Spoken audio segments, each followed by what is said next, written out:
Welcome.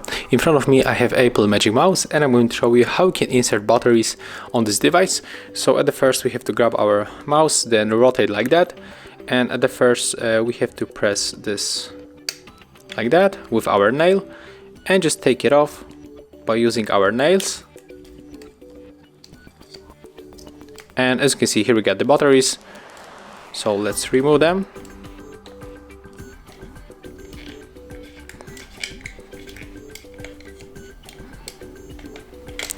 And right here, I hope that you can see it right now, and this place we can find the serial number of this device.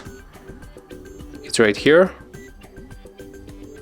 and to input these batteries just simply make it like that,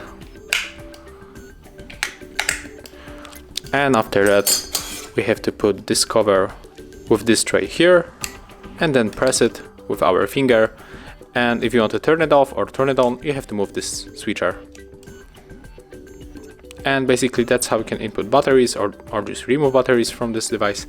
Thank you guys for watching. Leave thumbs ups, comments and subscribe to our channel.